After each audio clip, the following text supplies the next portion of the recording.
Big pass Tamil season 9 என்னங்க விஜய் சேதுபதி பிரஜைனை கிளின்னு கிழிச்சிட்டாரு. பிரஜைனை விஜய் சேதுபதி வச்சு கிளின்னு கிழிக்கிறாயா? மாற்றி மாற்றி கிழிச்சிக்கிறாங்க. சாண்ட்ரா அழுவுது ஒரு பக்கம், திவ்யாவுக்குலாம் மரணாட்டி, பாருக்கு ஒரு அடி. லைக் பண்ணிட்டு வீடியோ பாருங்கள், கண்டிப்பாக சப்ஸ்கிரைப் பண்ணிட்டு வீடியோ பாருங்கள் ஃப்ரெண்ட்ஸ். ஃபஸ்ட்டு வந்தோடனே திவ்யா மேலேயும் சாண்ட்ரா மேலேயும் காண்டாகிட்டார். எபிசோட் ஸ்டார்ட் பண்ணும்போதே போய் ஃப்ரைடே நிகழ்ச்சிகளை போய் பார்க்கணும். போய் பார்த்தா என்ன அடி அடிக்கிறாங்க. விக்ரமை போட்டு செய்கிறாங்க. திவ்யாலாம் படுத்துக்கிட்டே கூட்டுறாங்க. வீடு ஃபுல்லாக க்ளீன் பண்ணணும்னு சொல்கிறான். அதெல்லாம் பண்ணுவோண்டா போடா குண்டா அப்படிங்கிற மாதிரி வேறு லெவல் பண்ணுறாங்க. எஃப்ஜேக்கும் திவ்யாவுக்கும் ப்ராப்ளம் வந்துச்சு. அப்புறம் அந்த மில்க் ப்ராப்ளம் என்னென்னா, இதுக்கு தலைவலின்னு சொல்லிட்டு பால் கேட்டதுக்கு பழைய பால் இருக்கிற பாலில் கொஞ்சம் மீதம் உள்ளதை கொடுக்குறேன்னு சொல்லிட்டான். எனக்கு புது பால் வேணும்னு கேட்டதுக்கு இவன் பாலெலாம் எடுத்துகிட்டு வெளியில் போயிட்டான். இதுதான் உங்களுக்கு. அப்புறம் மில்க்கு புதுசு தான் எனக்கு வேணும் அப்படிங்கிற மாதிரி இது கேட்டுச்சு. அந்த மில்கை மட்டும் கொடுறான்னு கேட்டதுக்கு அவனும் கொடுக்கல. ஏன்னா அதான் அன்புக்கு எங்கெல்லாம் போயிட்டாங்க, எடுத்துகிட்டு போயிட்டாங்க. உடனே சாண்ட்ரா என்ன சொல்லிடுச்சுன்னா, சீப்பு, இவன் ரொம்ப சீப்புன்னு சொன்னோன்னா கடுப்பாயிட்டான். என்ன எப்ஜே புலம்புறீங்களா, இங்கே பேசுங்க அப்படிங்கிற மாதிரி சாண்ட்ராவும் வெறுப்பேற்றிருச்சு. அப்புறம் திவ்யா சாண்ட்ரா ரொம்ப பண்ணிட்டாங்க. அநியாயத்தின் உச்சம். சிறைக்கு போகலாம் வாங்கன்னு கேட்குறாங்க. அதான் என்னென்னா, அவர் சொல்லிட்டார், லெட்டரே அனுப்பிட்டார், கொண்டு இப்போ உள்ளே வச்சு போட்டுங்க விக்ரம் அண்ட் எப்ஜேன்னு சொல்லி அனுப்பி விட்டார். திவ்யா வரமாட்டேன்ருச்சு. அவர் விக்ரம் எதாச்சும் மதிக்க மாட்டாங்க, இவங்கெல்லாம் இப்படி தான் பண்ணுவாங்க அப்படிங்கிற மாதிரி வெளில போய் கத்திக்கிட்டு இருந்தான் பிரஜைன்னு. இவனெல்லாம் எதுக்கு கேப்டன் ஆக்கினதுக்கு நம்மளே செருப்பால் அடிச்சுக்கணும் அப்படிங்கிற மாதிரி எப்ஜே பேசிக்கிட்டு இருக்காப்புல. உடனே ஆக்ஷனை போட்டுருச்சு திவ்யா ஸ்ட்ராட்டஜியை, தலைவலின்னு. அப்புறம் காலையில் பால் ஊற்றுறதுக்கு, யாருக்கு பால் ஊற்றுறதுக்கு இவன் கொண்டு போகிறான் அப்படிங்கிற மாதிரி கேவலமாக பேசி, இந்த கருமாலாம் எங்கே போய் வைப்பான் அவன்? அவன் அம்மாவுக்கா, இல்லை அப்பாவுக்கா, இல்லை அக்காவுக்கா, இல்லை தங்கச்சிக்கா அப்படிங்கிற மாதிரி வார்த்தையை விட ஆரம்பிச்சிட்டாரு. இருந்தாலும் பிரஜைன்னு ஓவராக விட்டாங்க அந்த வார்த்தையை. திவ்யா உடனே விடுங்க பிரஜைன், நீங்கள் பேசாதீங்க அப்படின்னு அது ஸ்டாப் பண்ணுது. இருந்தாலும் கேட்காம கழுவி ஊற்றுறாப்புல. உடனே சாண்ட்ரா என்ன அவள் உள்ளே அழுதுகிட்டு இருக்கா, பாத்ரூமில் போய் உட்காந்து அழுவ ஆரம்பிச்சிட்டாங்க. உள்ளே அழுதுகிட்டு இருக்கா, வேணும்னா அழைச்சிட்டு போ அப்படிங்கிற மாதிரி. அவள் இன்சைட் பாத்ரூம் இருக்கா, நீ போய் அவளை அழைச்சிட்டு போ அப்படிங்கிற மாதிரி மிரட்டுது சாண்ட்ரா. லிட்டரலி மிரட்டுது. மறக்காத மாதிரி உனக்கு ஒன்று நல்லது கேவலமாக ஒன்று நடக்கும் பாரு, நீ உனக்கு நடக்கும்டா அப்படிங்கிற மாதிரி சாபலாம் விடுது சாண்ட்ரா. அழுகும்போது சிரிக்கிறான் அவன். இவ்வளோ ஒரு கேவலமான ஒரு பிறவி நான் பார்த்ததே இல்லை. யாருக்கு இவன் பால் ஊற்ற போகிறான் அப்படிங்கிற மாதிரி எப்ஜே ஒரு உட்காந்து விட்டு கிளின்னு கிழிக்கிறாங்க. கேவலமாக பண்ணுறாங்க.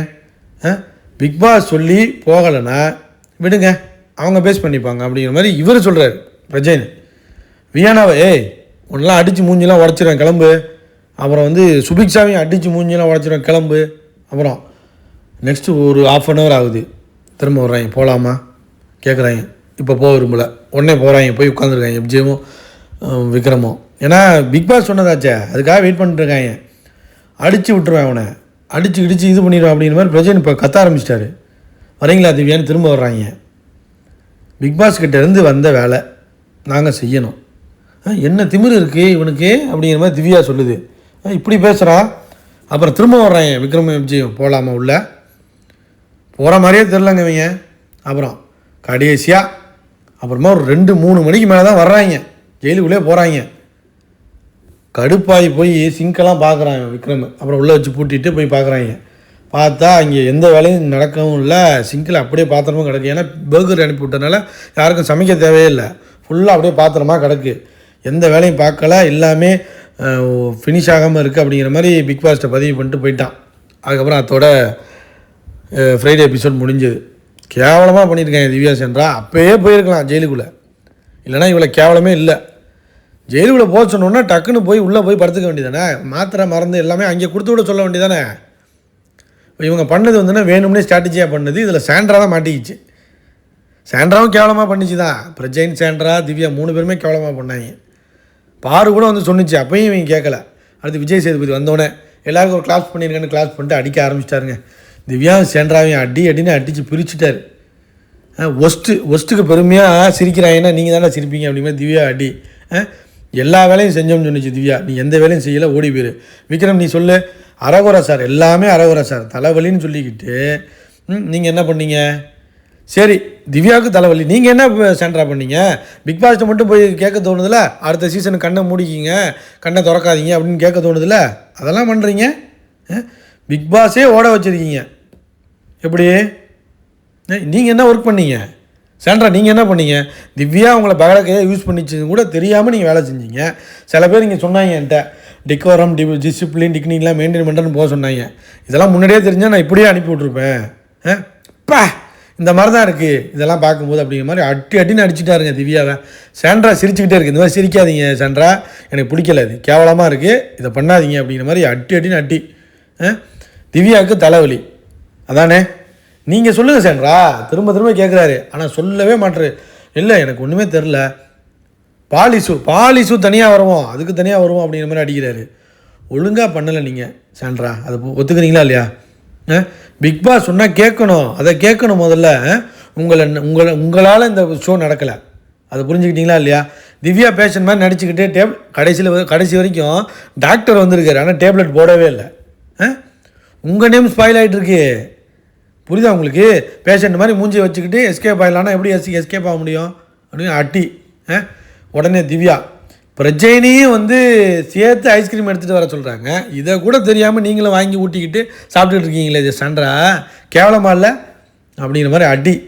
இண்டிவிஜுவலாக தான் விளையாடணும், இப்படிலாம் கூட்டு சேர்த்து விளையாண்டிங்கன்னா முடிஞ்சு கதை.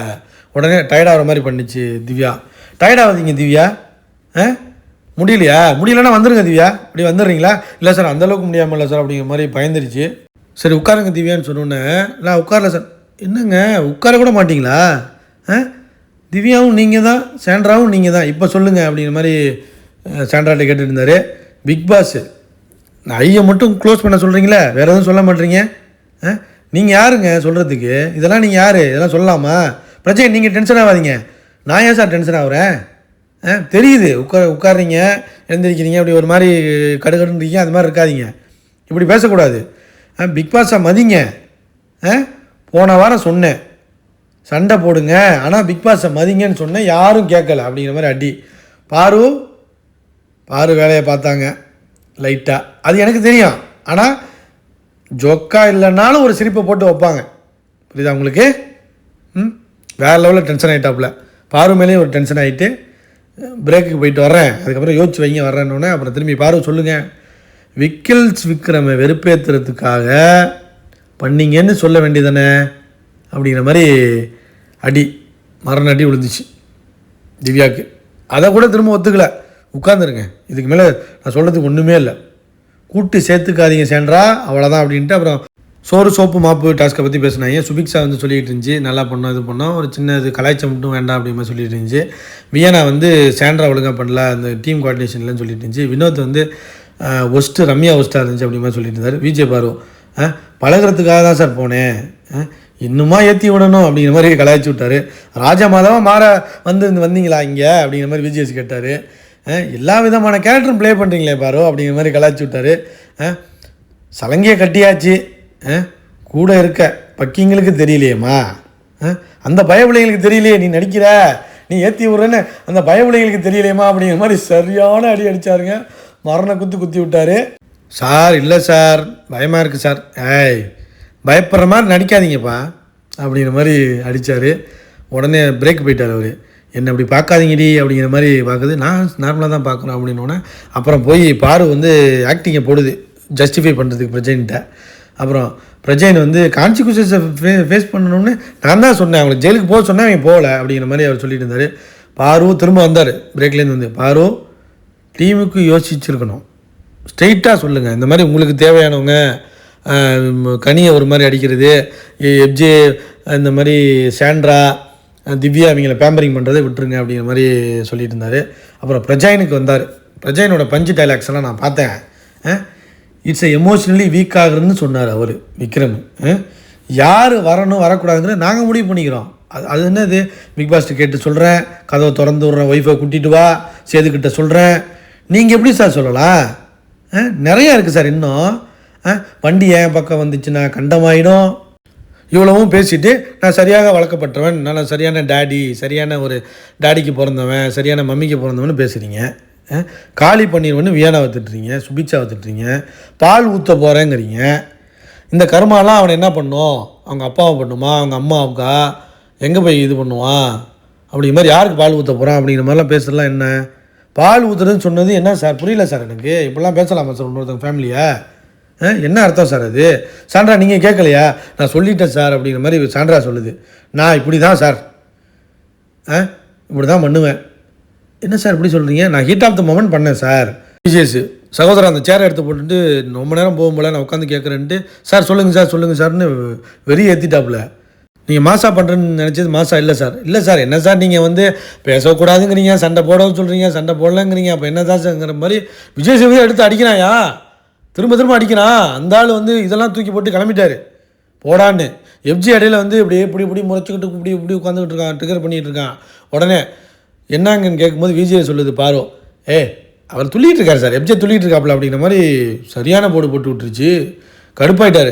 பாரு இந்த மாதிரி பேசாதீங்கன்னு நான் சொல்லியிருக்கேன், ஃபேமிலியை பற்றி பேசுனதை நீங்கள் விடுவீங்களா, வேறு ஏதாச்சும் விடுவீங்களா, அமைதியாக இருங்க அப்படிங்கிற மாதிரி சொல்லிட்டு, எப்பா அது ரொம்ப நேரம் போதும் போல், நாங்கள் உங்களை சண்டை போட வேணாம்னு சொல்லலை, சண்டை போடுங்க, ஆனால் கேம் ஆடுங்க, ஆனால் தகாத வார்த்தைகள் பேசாதேன்னு சொல்கிறேன்னு சொல்லிட்டு, எப்பா இதுக்கு மேலே தாங்க முடியல நான் கிளம்புறேன்ட்டு கிளம்பியே போயிட்டேன். அந்த ஆள் விஜேஷ் நான் அப்படி தாண்டா, போடா என்னடா மச்சான், போடா கிளம்புடா அப்படிங்கிற மாதிரி மாற்றி சண்டை போட்டுக்கிறாங்க. ஒரு ஸ்டேஜுக்கு அப்புறம் ஐயோ முத்தி போகுது. ஆக்சுவலாக வந்து பிரஜைனை காப்பாற்றுறதுக்கு தான், பிரஜைன் சேண்டரை காப்பாற்றுறதுக்கு தான் இந்த நாடகமே. அதை புரிஞ்சுங்க மக்களே. அப்புறம் போய் திரும்ப எஃப்ஜே துள்ளுறான், எங்கள் அப்பா யார் தெரியுமா, அது தெரியுமா, எங்கள் அப்பாலாம் பேரை வந்து என் ஏரியாவில் வந்து சொல்லிட்டு போக முடியுமா, யார் இவன் ஒரு பேப்பர் அப்படி, இவனெல்லாம் அடித்து துரத்துங்க எஃப்ஜேவெல்லாம். பிரஜைன்னு ஒரு ஆளுனா இவன் ஒரு ஆளுங்க, கேவலமாங்க. எஃப்ஜேலாம் ஒரு ஆளாங்க, காடு துப்பணும் போல் இருக்குங்க. அப்புறம் இது ஒரு பிரச்சனை பண்ணிகிட்டு இருக்காங்க. சாண்ட்ரா போய் உட்காந்து அழுதிட்டு இருக்கு, பட்டு இதை பண்ணாதரா, இது மாதிரி பேசாத அப்படிங்கிற மாதிரி வருத்தப்பட்டு சொல்லிகிட்டு இருக்கு. ஆனால் என்னென்னா கனி இவங்களெல்லாம் சொல்லிட்டாங்கன்னு பேசிக்கிட்டு இருக்கு சாண்ட்ரா. க்ளீனாக எஃப்ஜே குடும்பத்தை தான் அவன் பேசினான் பிரஜைன்னு. கனி ஃபேமிலியாக பேசினா இல்லை வந்து சபரி இவங்களை பற்றியா பேசினா அவன் பிரஜைன்னு. என்னம்மா நீ நடிக்கிறியம்மா அப்படிங்கிற மாதிரி தான் இருந்துச்சு. லைக் பண்ணுங்கள், ஷேர் பண்ணுங்கள், இந்த எபிசோடை பற்றி கமெண்ட் பண்ணுங்கள், சப்ஸ்கிரைப் பண்ணுங்கள் கண்டிப்பாக.